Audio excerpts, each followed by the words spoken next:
Hey everyone, welcome to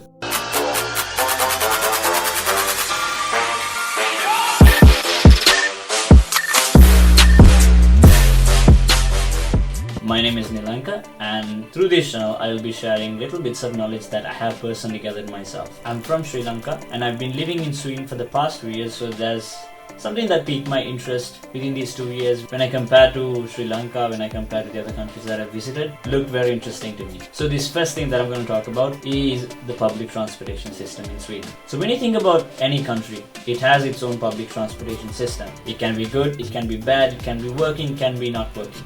Like any other country, Sweden has its own public transportation system which works amazingly. Ironically, the public transportation system in Sweden is privately owned. To give a little bit more detail, every county in Sweden has a separate company managing the public transportation system. So for an example, there's Stockholm County, which is a rather big area, and there are other counties where they have different companies managing the public transportation. Today I'm going to be specifically talking about the public transportation system within Stockholm City. And in Stockholm City there are 5 types of transportation available. There's buses, there's the metro or subway, there are trains. These trains can be either commuter trains or light rail. I'll explain the difference later on. And then there are trams.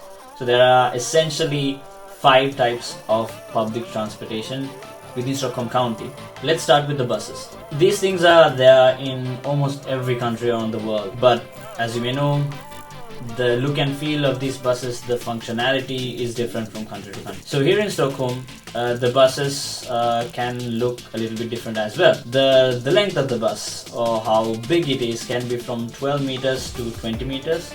Yes, there are some very long buses in Stockholm, and they have this bend in the middle to make sure that they can do the turns. In these buses, there are specific seats that are available for elders or like people with different abilities, and there's also spaces for baby carriages to be kept inside the bus. So there are a lot of facilities available, and some buses have USB charging, not all of them, and very rarely you'll be able to find Wi-Fi in the buses as well. Another feature of these buses are that it can be lowered to the side where people are getting in, and even people with wheelchairs can get into the bus when the bus is lowered like this. Next is the metro or the subway.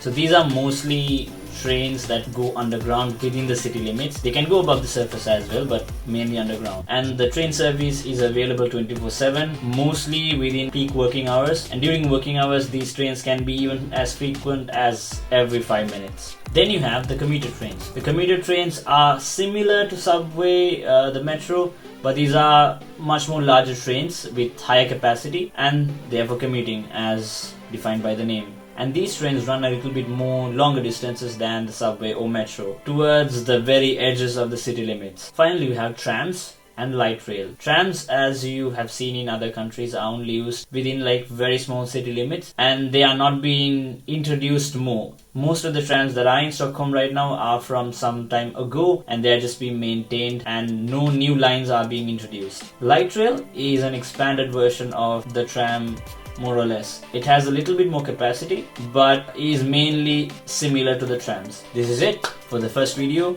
and in the next one we'll be talking about how the ticketing system works within the public transportation of Stockholm. Here's a sneak peek. Thank you very much.